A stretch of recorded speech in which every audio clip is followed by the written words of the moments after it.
नमस्कार. बऱ्याच दिवसानंतर पुन्हा एकदा आपली या हॉलमध्ये भेट होत आहे.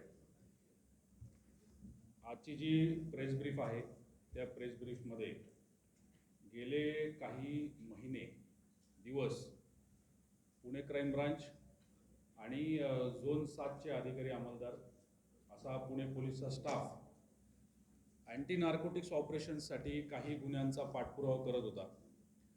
आपल्याला सगळ्यांना माहिती आहे की 2024मध्ये आपल्याकडं एक मोठी कारवाई करण्यात आली होती, ज्याच्यामध्ये मेफेड्रॉन MD वरती जी कारवाई झाली होती त्यामध्ये काही लॅब्स उद्ध्वस्त झाल्या होत्या, काही फॅक्टरीजची ठिकाणं आपण रेड केली होती.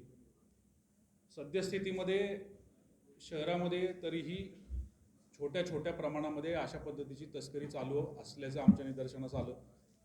त्याच्यातून काही गुन्हे दाखल झालेले आहेत आणि त्या दाखल गुन्ह्यांचा पाठपुरावा करत असताना ही गोष्ट अत्यंत महत्त्वाची होती की हा सगळा जो मुद्देमाल येतोय किंवा हे ड्रग्ज येत आहेत तर ते कुठल्या भागातून येत आहेत त्याचा पाठपुरावा करणं गरजेचं होतं. त्याच्या मागचे जे इतर आरोपी आहेत त्यांचा शोध घेणं गरजेचं होतं आणि ते सगळं करत असताना CR number 11/26 Chandannagar police station 6 जानेवारी 2026ला घडलेली घटना आणि त्याच्यावरती दाखल असलेला गुन्हा आहे, ज्याच्यामध्ये 120 ग्रॅम MD जप्त करण्यात आली होती. त्यानंतर CR नंबर 21/26 खराडी पोलीस स्टेशनची च्या हद्दीमध्ये असलेली घटना आणि त्यामध्ये दाखल असलेला गुन्हा, ज्याच्यामध्ये 27 ग्रॅम MD हा पकडण्यात आला होता. या दोन्ही कारवायांमध्ये क्राईम ब्रांचचे अँटी नार्कोटिक्सचे अधिकारी अंमलदार समाविष्ट होते. त्यांनी चांगली कारवाई करून तिथे गुन्हे दाखल केलेले.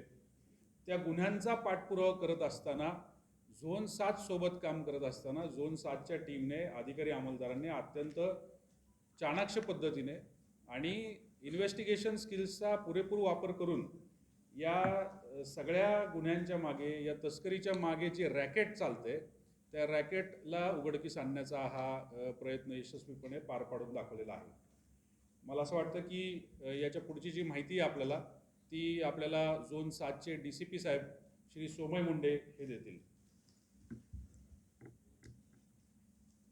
खराडी पोलीस स्टेशन येथे 3/2/2026 येथे एक 27 ग्राम मेफेड्रोन एका स्विफ्ट कारमध्ये पकडण्यात आला होता. त्यामध्ये सापळा ज्यावेळेस रचला होता त्यावेळेस 2 आरोपी यामध्ये आपण अटक केले होते. हे पहिली स्लाईड एकदा दाखवा. कोण चालवते स्लाईड? हां, यामध्ये 2 आरोपी यामध्ये आपण अटक केले होते. मोतीसिंग उर्फ मुकेश श्रवणसिंग राजपुरोहित व हरीश उर्फ हरिराम सुजनाराम देवासी हे 2 आरोपी आपण अटक केले होते. त्यामध्ये 27 ग्रामचा MD आपण हस्तगत केला होता. एक स्विफ्ट कार मिळून आली होती.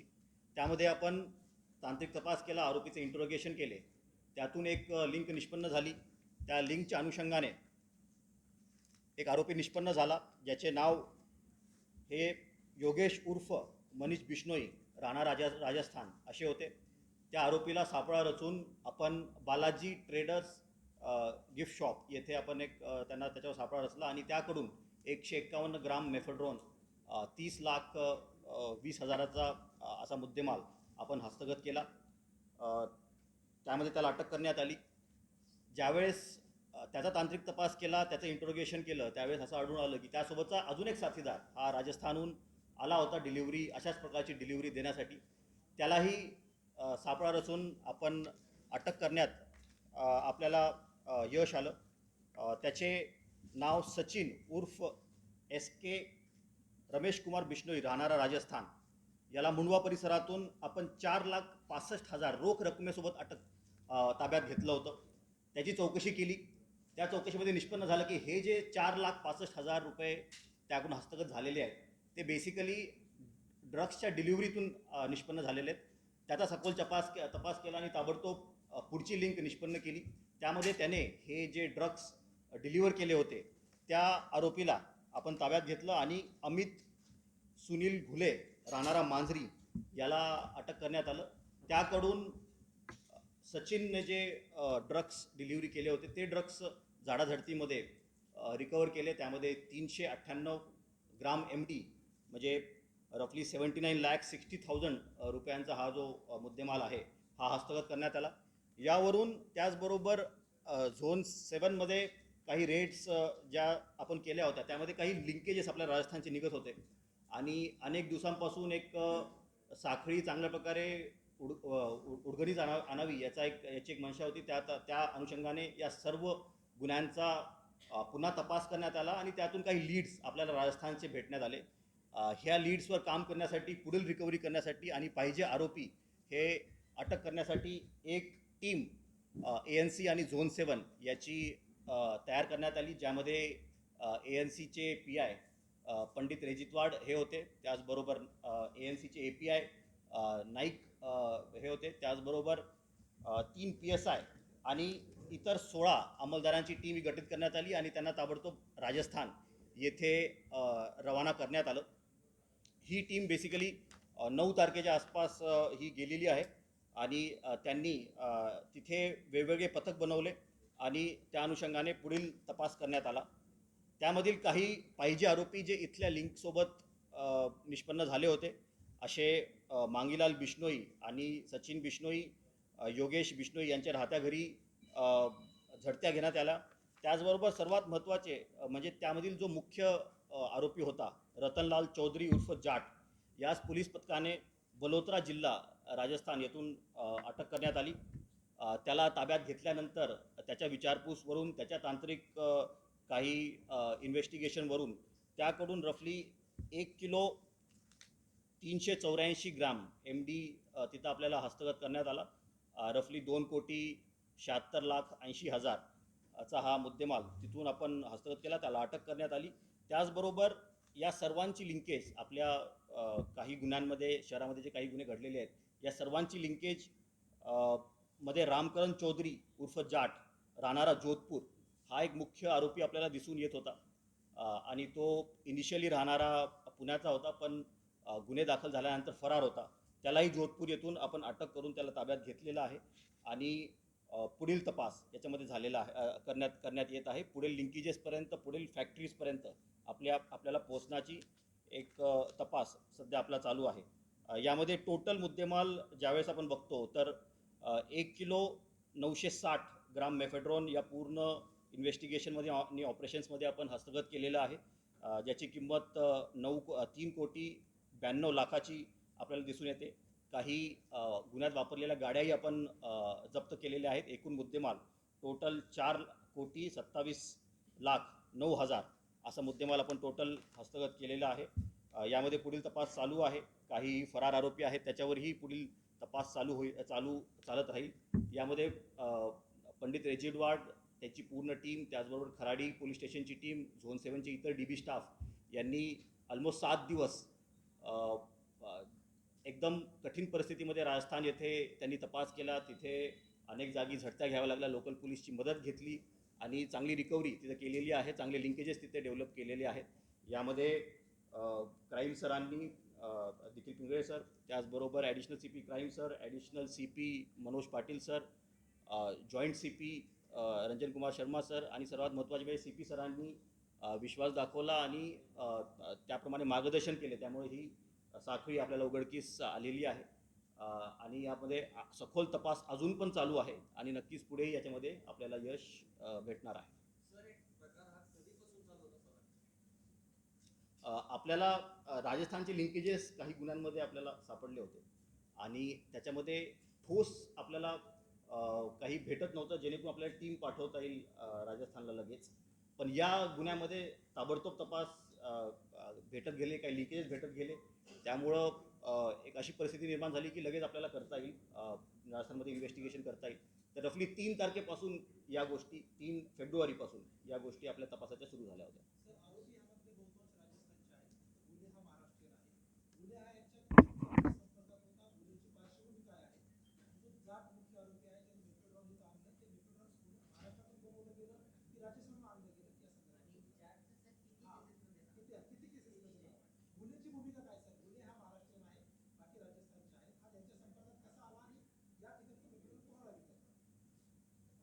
त्याबाबत अजून पण तपास आपला चालू आहे. पण नक्कीच अमित घुलेला ज्यावेळेस आम्ही इंटरोगेट केले आणि त्याच्यातून निष्पन्न हे होतं की तो स्वतः पण सेवन करतो या गोष्टीच्या आणि एखाद्या वेळेस रिटेलमध्ये विकत पण असणार आहे, कारण त्याच्याकडून रिकव्हरी जी आपली आहे ती ऑलमोस्ट 400 ग्रामची रिकव्हरी आहे. ही फार मोठी रिकव्हरी असते. तर त्याच्या तो रिटेलमध्ये नक्कीच याच्यामध्ये सहभागी असणार आहे. त्यांचा कॉन्टॅक्ट कसा झाला या गोष्टी तपासामध्ये आपल्याला निष्पन्न झालेल्या आहेत, पण ते सांगणं प्रेस कॉन्फरन्समध्ये काही उचित राहणार नाही. नक्कीच ड्रग युजर्स जे आहेत त्यांचे नेटवर्क्स असतात आणि त्याच्यातून एखाद्या वेळेस त्याचा संपर्क झालेला असू शकतो.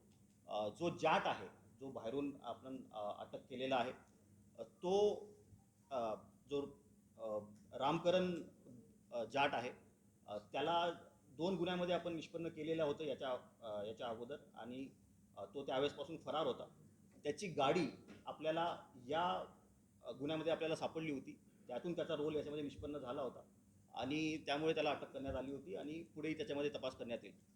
कुठे मेफेड्रोन बनवला गेला हे अजून निष्पन्न झालं नाही आहे. जर का ते निष्पन्न झालं असतं तर आपण फॅक्टरीवर त्याप्रमाणे रेड पण केली असती, पण नक्कीच हा तपास चालू आहे.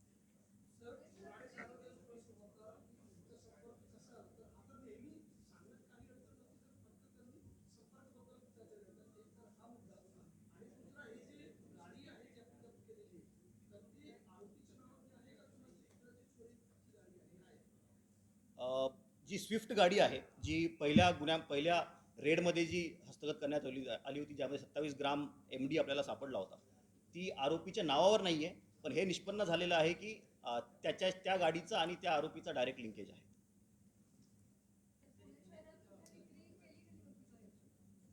विक्री करताना याच्या अगोदर त्यांनी ट्राय पण केला होता आणि हे जे आरोपी आपण निष्पन्न केलेले आहेत, ज्यांनी डिलिव्हरी राजस्थानवरून केली होती, त्यांनी याच्या अगोदर विक्री केल्याचं आपल्याकडे आहेत पुरावे आणि त्याप्रमाणे आपण तपास पण करत आहोत.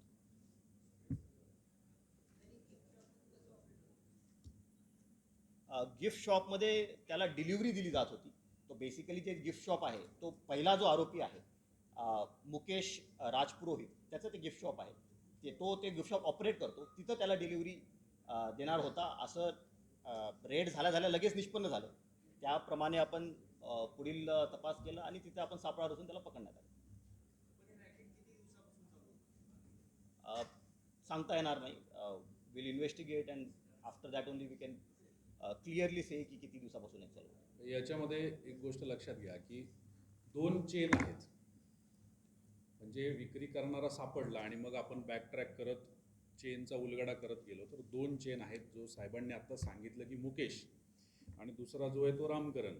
तर या दोघांच्या चेन बॅकट्रॅक करत आपण त्या चेनचा उलगडा केलेला आहे आणि त्याच्यामध्ये आता उदाहरणार्थ रामकरण आहे, तर त्याच्यात तो आपल्याला अजून एका गुन्ह्यामध्ये पाहिजे होता. वाघोलीचा 46/26 हा गुन्हा आहे.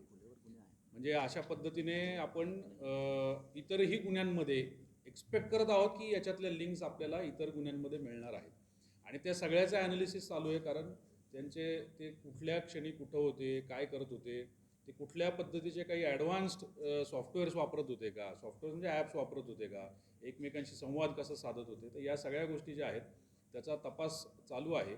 आत्ताच आपल्याला आपल्या टीम्स या परत आल्यात एक 2-3 दिवसांपूर्वी आणि त्यांच्या तपासाचं अजूनही जे डायरेक्शन आहे ते अजून पुढच्या दिशेने आहे की ज्याच्यामध्ये आपल्याला बऱ्याच गोष्टींचा उलगडा होणार आहे.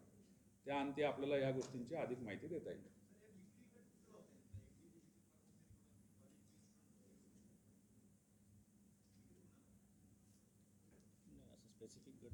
स्पेसिफिकली असं सांगता येणार नाही आत्ता, परंतु निश्चित त्याची माहिती देऊ तुम्हाला. जर गुन्ह्याच्या बाबत सांगायचं झालं तर मला वाटतं तो मांजरी या भागातून त्याला आपण पिकअप केलं होतं आणि मग त्याच्यावर पुढची कारवाई झाली होती. म्हणजे शहराच्या विविध भागांमध्ये यांची पाळंमुळं जी आहेत ही एकमेकांच्या संपर्कातून निर्माण झालेली असू शकतात, ज्याच्याबद्दलचे पुरावे प्राप्त केल्याशिवाय आम्ही त्याची वाच्यता करणं योग्य ठरणार नाही. परंतु सध्याची जर कारवाई तुम्ही बघितली तर एकंदरीत आपल्या झोन 7, झोन 6 किंवा हा जो भाग आहे ईशान्य भाग शहराचा, तर या भागामध्ये यांचे एकमेकांचे किंवा अशा पद्धतीचे रॅकेट चालवायचे आपल्याला इन्सिडेन्सेस जे आहेत ते त्याच्यातून दिसून येत आहेत.